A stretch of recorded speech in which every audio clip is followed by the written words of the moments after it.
I wrote down 2 things for tonight's podcast episode. The first one, take it easy on yourself.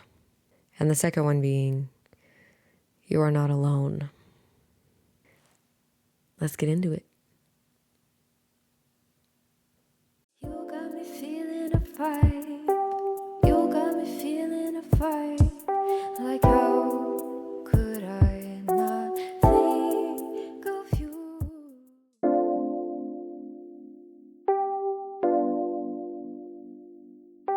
Hello and welcome back to the Bedside Table. I'm your host, Ellie Marie. And if you've noticed, I'm not in my usual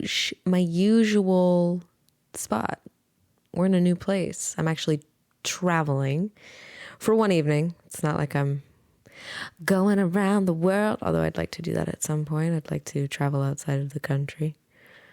One small step at a time. Anyway, I'm not in my usual space, if you can't tell. I'm in my hotel room in Texas. I came down to see JB Copeland and Casey. His last name has completely drifted from my mind. I meant to look it up beforehand, or mother effer. It's too late now. I've already begun. It's too late now. Anyway, I had never heard of Casey before this event anyway, so it's not too unfathomable that I would forget his last name. I learned of him only today, so please give me a little bit of grace. I came down to see JB Copeland and Casey put on this event. It was called The Art of Letting Go, and we did some guided journaling, and I'm not going to get too much into like the event itself, but let's just say I felt inspired. I brought all my podcast stuff before going to the event because I was like, I'm going to be in this space. It was actually a spur of the moment idea. I was leaving. I had everything packed up for the trip and I was leaving. And as I had everything ready, I looked around and I was like, you could take your podcast stuff. I'm like, you could take your microphone, you could take your laptop, you could take your tripod. I was like, you could record an episode while you're there. And the funniest thing is, like, I said it and then I wasn't going to do it, but the fact that I had already said it and told myself, this is something that you could do and it would be cool and you would like it and it'd be different and I think you'd enjoy it. Because I had already put it into my mind, it was like when I made the decision of like, oh no, never mind, I'm not going to do that. I felt disappointed in myself. How easy it is to disappoint oneself. It was my idea. It was my idea. It wasn't like anyone else was saying like, hey, you should record a podcast episode. It wasn't like anyone else was putting this obligation or this responsibility on top of me. I did it to myself. And then because I was like, no, I'm not going to do that. I felt disappointed in myself. So here I am. And I actually am really glad that I brought this stuff because first of all, I knew I was going to feel inspired after the event today. I knew I was going to be in this headspace that would be great for recording a podcast episode. I didn't exactly know what I was going to talk about today until after the event. And I took some key things away from the event. And that's what we're talking about today. And along these lines of me talking about disappointing myself, it goes perfectly into the first thing that I want to talk about, and that's take it easy on yourself. So the 2 things I took away from the event was take it easy on yourself and you are not alone. And we're going to talk about the first one first, obviously. Okay. Take it easy on yourself. So this feeling I had when I had this idea and then I wasn't going to follow through with this idea. And then I felt disappointed in myself. I created this moment for myself where I could set myself up for disappointment. I created this space, and I came up with this idea, and I shot down my own idea, and I created the disappointment. I became disappointed in myself from myself. This is probably something we can all relate to in some way, of how we make ourselves feel certain ways. And it's like we do it to ourselves. We make ourselves feel shitty about things. That's a really simple way to put it. I'm going to try and delve a little bit deeper into this, but I might be a bit slow and intentional about it, so it might take me a little bit of time to say exactly what I need to say. But I don't need it to be perfect, right? This happens to me a lot. I have these trains of thoughts where it's like, if you don't say the perfect thing, I'm doing air quotations, you don't say the perfect thing or do the perfect thing, should you say it or should you do it at all? This kind of ties into what I talked about in my last episode about, if you aren't doing something great or extraordinary, is it worth it to be doing anything at all? If you can't say or do the exact right thing or the perfect thing, is it worth it to say it or do it at all? And when I lay that out in front of myself, it sounds completely absurd and ridiculous to think, how would I know what the perfect thing is to say? And how would I know what the perfect thing is to do at any given moment? How do I know what is the exact right thing to say and do? Here's the answer. I have no fucking idea what it is. But that's the end goal I'm giving to myself. That's the finish line I'm setting up for myself. That's the task I'm laying out in front of myself to complete. And if I don't complete the task, if I don't reach that finish line, then I feel disappointed in myself. But that entire scenario, it sounds as if that's a situation that can only lead to disappointment. Because I will never, and I don't like speaking in absolutes, but I think in this context, it pretty much applies. I am almost positive that I will never, there we go. See, that's me trying to find the perfect fucking thing to say again.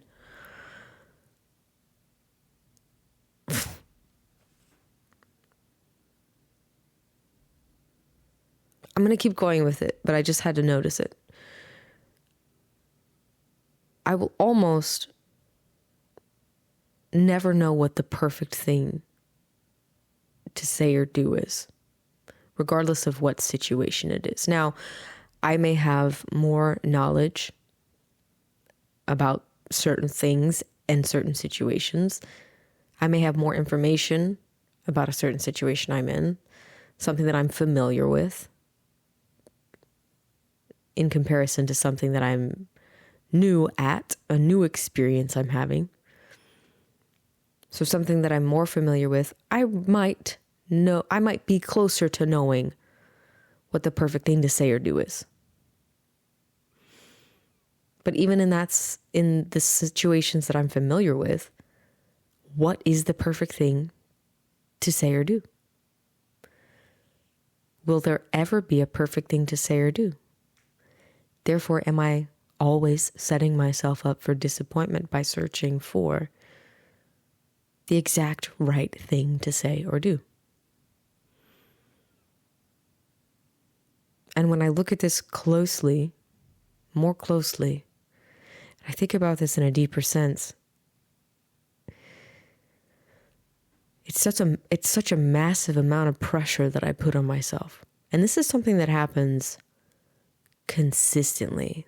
This is something, like you just heard me not too long ago, catch myself in the moment trying to perfect what I was saying. This is something that happens on a level where it happens on such a subconscious level for me, because it's something that's ingrained, this perfectionism, this pressure that I put on myself to say, do the exact right thing, the perfect thing. For what? What's its purpose? What does this perfectionism serve? What's the purpose of trying to be quote unquote perfect? Not making a mistake? Well, I don't like that. I'll tell you what. Not feeling embarrassed? I hate that. That's probably one of my least favorite feelings, is feeling embarrassed, not feeling stupid. I'll tell you what, I absolutely hate feeling stupid. The times that I've been made to feel embarrassed and stupid and imperfect,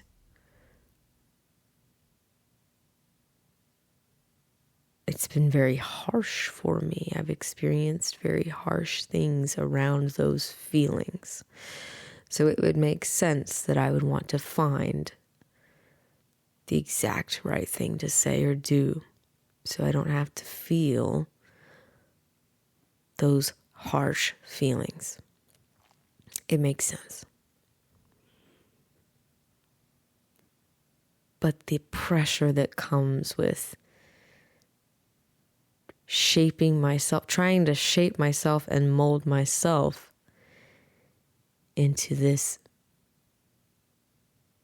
shiny, clean, quote unquote, perfect version. First of all, it's unsustainable. And it's also exhausting. The pressure I put on myself is exhausting.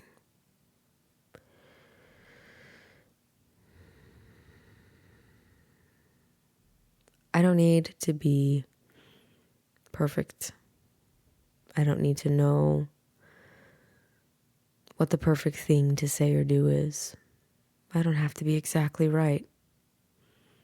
I don't have to be exactly right all the time. I don't have to be exactly right hardly any of the time. I can make mistakes. I can feel embarrassed, and that can be okay. It can be okay to be embarrassed. It can be okay to feel dumb. These things can happen, these feelings can happen, and they can be okay.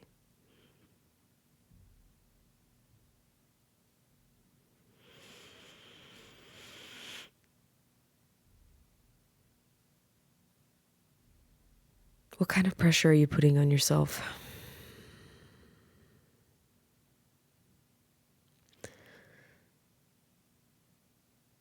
What version of yourself do you think you have to be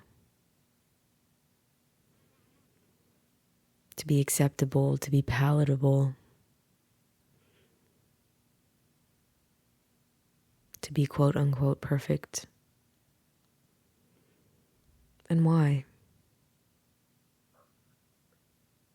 Why do you feel the need to put this pressure on yourself? Why do you feel the need to try and be this perfect version of yourself?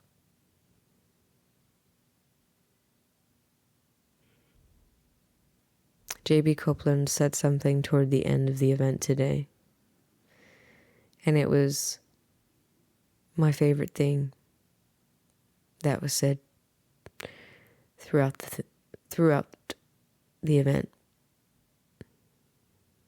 All you need to do is gently be you. Or, so I don't get it wrong, I wrote it down.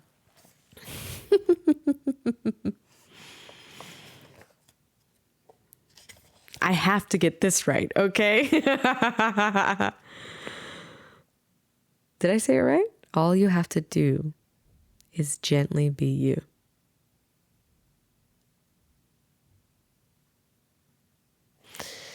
All you have to do is gently be you. And you already know who you are. I don't have to tell you that. You already know who you are. But in case you need a reminder, you're imperfect and you're flawed and you make mistakes and you're human and you're beautifully human. These mistakes that we make, the embarrassment that we feel, the doubts that we have, the questions that we have, the imperfection that we experience within ourselves and in our lives. It makes us who we are. It helps us understand ourselves. So when we shy away from these things and we put this pressure on ourselves to be this perfect thing, this perfect person, this polished version of ourselves, we strip away this ability that we innately have to just be curious and to be curious about ourselves. Because when we make these mistakes, that's where we learn. That's where we learn about ourselves. When we feel embarrassed, we have an opportunity to get closer to ourselves. We have an opportunity to share a vulnerable moment with ourselves, because being embarrassed is really vulnerable. I don't know about you, but feeling embarrassed is a vulnerable feeling.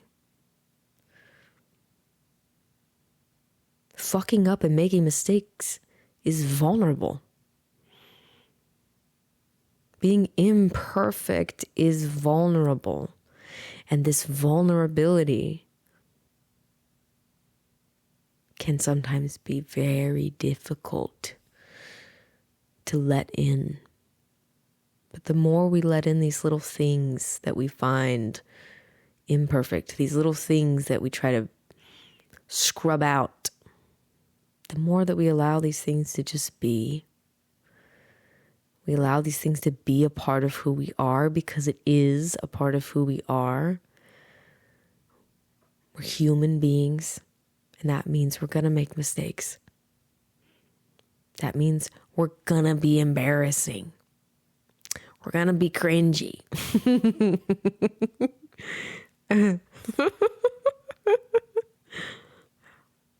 It's okay. It's okay. We're going to be imperfect. That's okay. It allows us to be vulnerable with ourselves. And when we allow ourselves to be vulnerable with ourselves, we learn. We share with ourselves. We get closer. We have these moments with ourselves that feel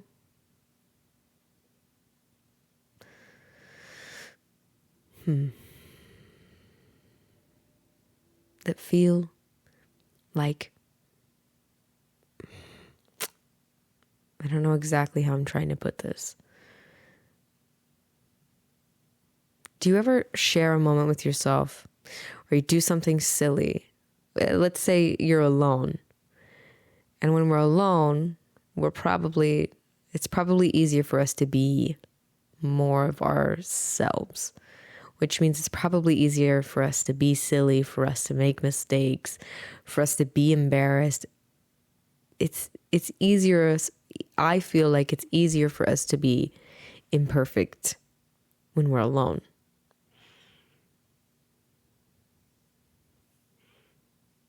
But do you ever have one of these moments with yourself when you're alone, where it feels like you just really get yourself? It feels like this moment where you're enjoying your own company so much because you can be whatever you want to be.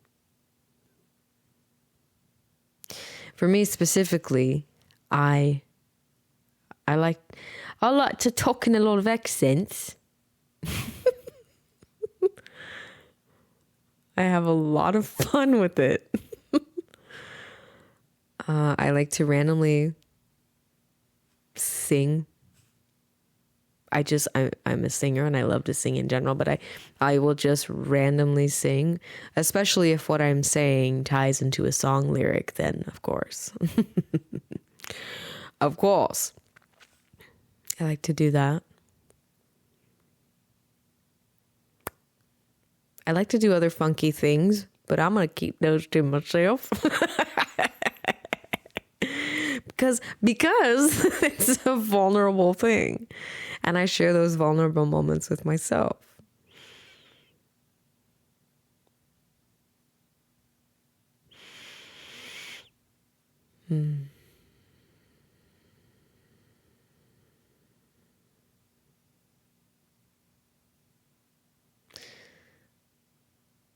I hope you can find the space to take it easy on yourself. And again, I'm going to repeat the quote. All you need to do is gently be you. And I'm going to make sure I'm right. Because I hate fucking up. All you have to do is gently be you. All you have to do is gently be you. And it can be hard sometimes because I think it requires a level of vulnerability with yourself. And to be vulnerable with yourself, you have to allow for mistakes and you have to allow for embarrassing, cringy moments, and you have to allow for silliness and play and curiosity and wonder. And a little bit of delusion. You can get delusional sometimes. Get a little delusional sometimes. Get a little delusional. Get a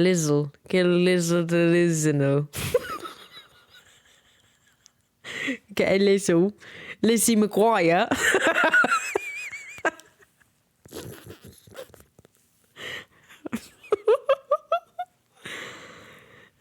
Exactly. Exactly my point.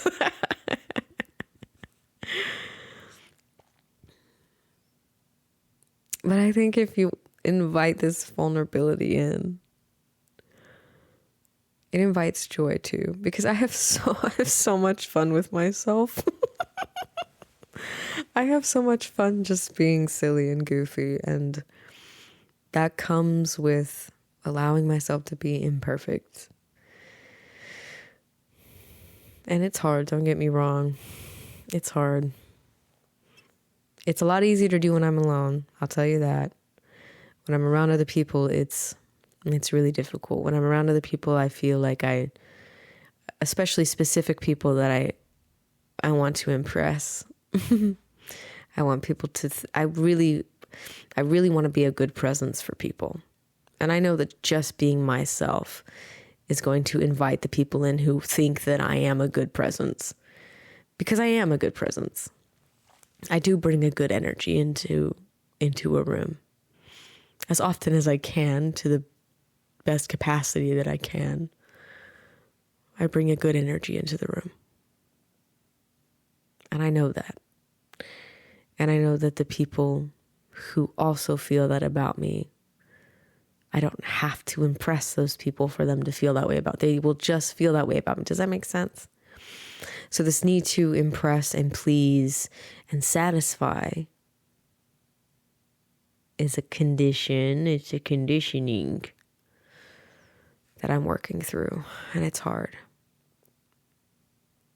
to allow myself to be silly and goofy and playful and vulnerable in the company of others. It's hard. It's not as hard as it used to be, though. So I know I'm making progress.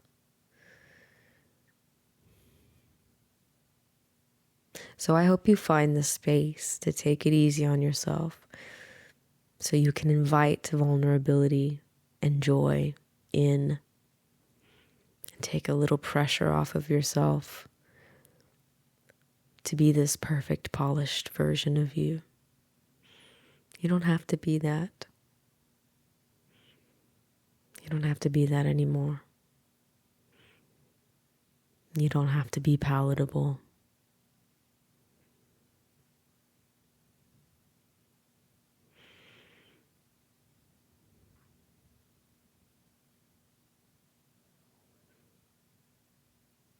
Your presence is enough just as you are and just as it is right now.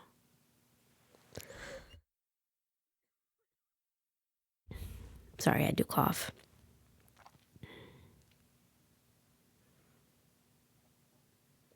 You're beautiful as you are now.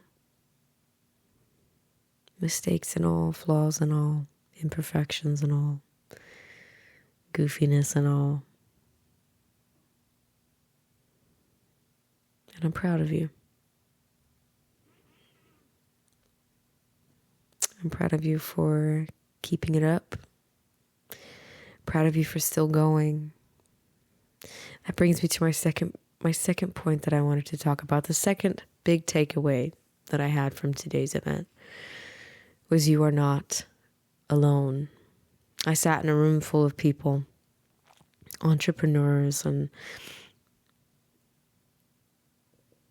creative souls and beautiful minds and hearts. I could feel the energy in the room. I could feel the love in the room. This gentleness, this compassion, this encouragement, this excitement to be there, this love, this love, this feeling of love. And there were a few questions at the end from the audience members. And a couple of the questions made me realize I'm not alone in how I feel about this love that I have for people. I'm not alone in how I feel in wanting to help people and wanting to be there for people and wanting to guide people, wanting to heal people. I'm not alone in this feeling. Someone had also asked a question about trusting in yourself so much that the issue isn't that you don't trust in yourself. The issue becomes that you trust yourself so much that it's basically alienating. Because now it kind of, it becomes something of like, the way they worded it was different, but what I took, this is how I interpreted it. And then the answers that were given from JB and Casey. They talked about this sense of loneliness in knowing who you are. And I resonated with that. Because there is this sense of loneliness, because it feels like with the healing that I've done and I continue to do at my own pace, but it feels like as I move forward, there are people that I've left behind, people who were in my life for years. For years. Family that I've had to leave behind.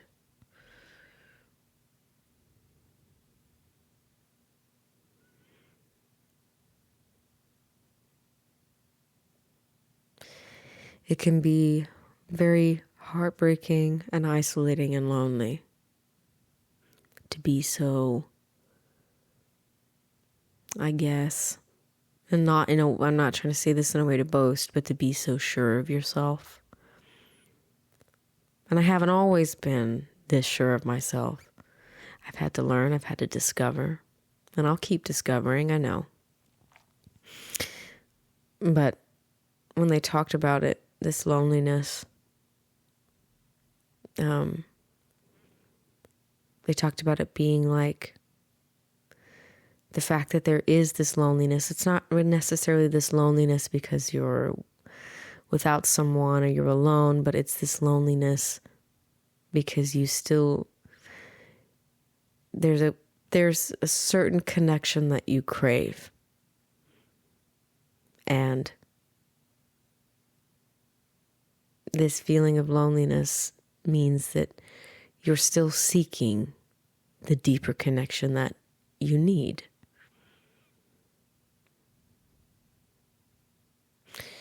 And I really resonated with that, because being someone who is such a deep thinker and who feels very deeply,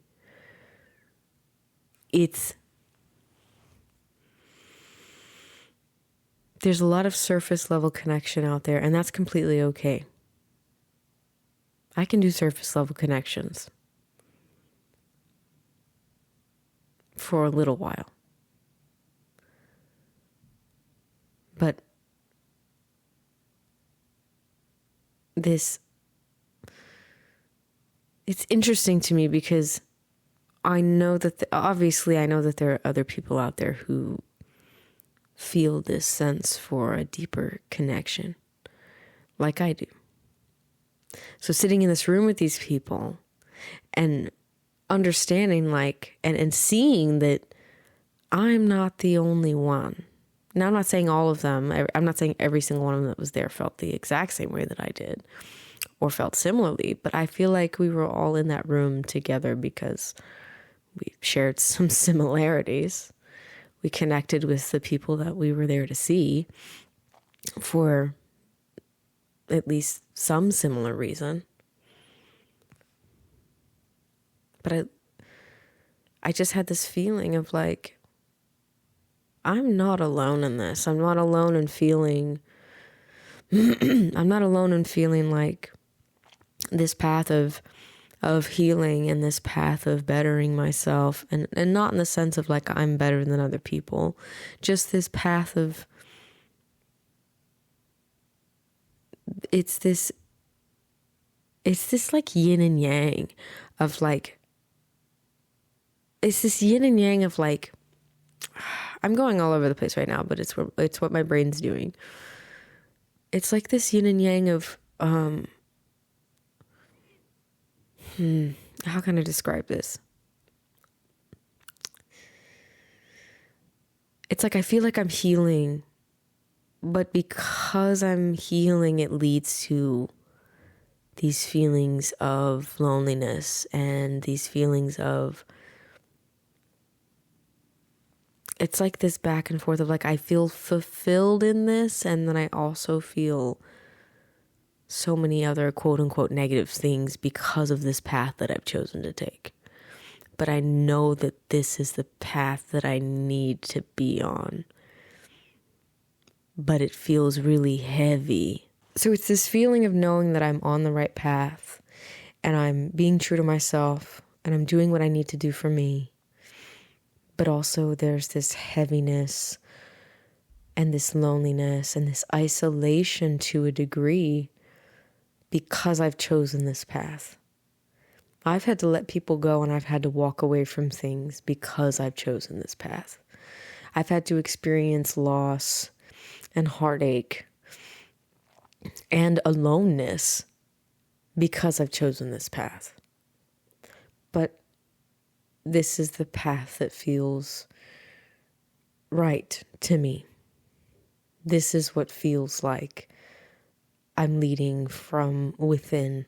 I'm moving within a place of understanding that this is who I am, and this is what is ultimately going to bring me fulfillment, even if I have to sit in seasons of loneliness and seasons of isolation and seasons of heartache, because I've had to walk away from things and leave things behind that were not fulfilling to what I know I want and for what I know I need for myself. And one last thing I'd like to touch on before I go tonight is that it's interesting how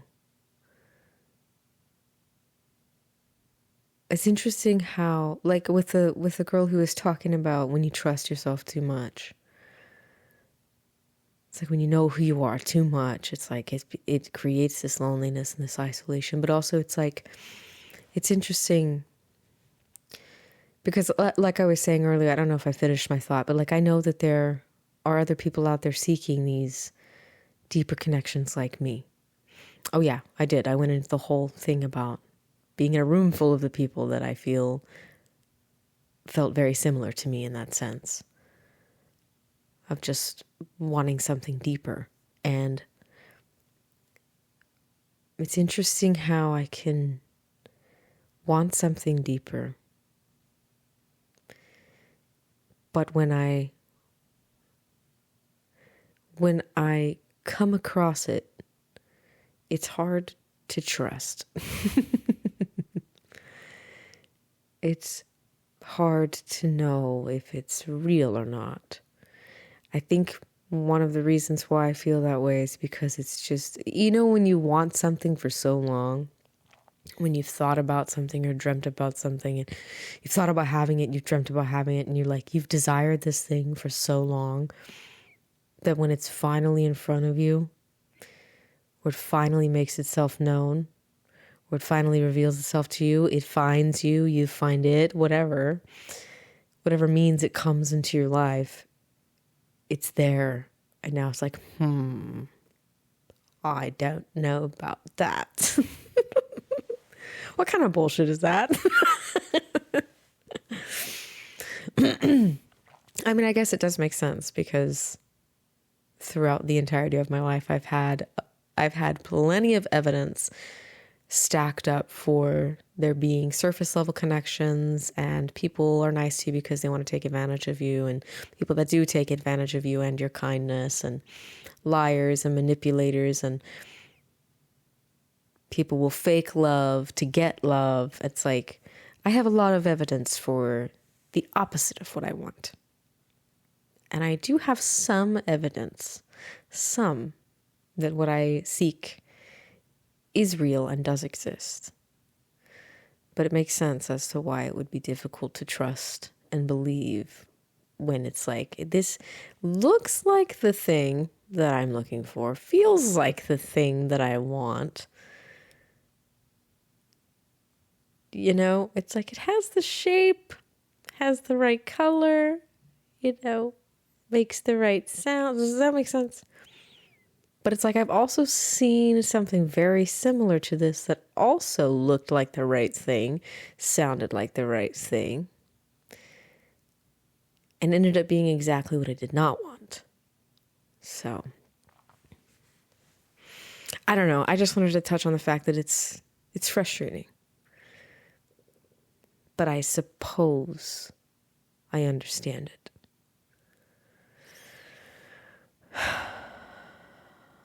I feel like this episode was a bit messy, but I'm all right with that because I'm not perfect. And I will hardly ever know the perfect thing to say or do, the exact right thing to say. But what I am proud of is that I'm here. I did the thing. I brought my podcast stuff and I actually recorded because I almost just went to sleep. But then I was laying here in a dark room and I was on the phone with someone who makes me happy. And I felt good. I was like, you know what? I've got to do the thing now. I've got to do it now while I feel good. I feel happy. I'm in good spirits. I'm inspired. I'm going to do it. Okay. And I know it doesn't always work that way, but I found myself in a good headspace tonight. And so I did the thing. And as always, thank you for being here with me.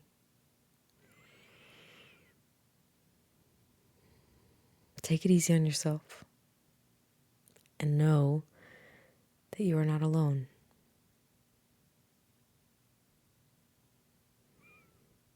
And I'll see you in the next one. Good night.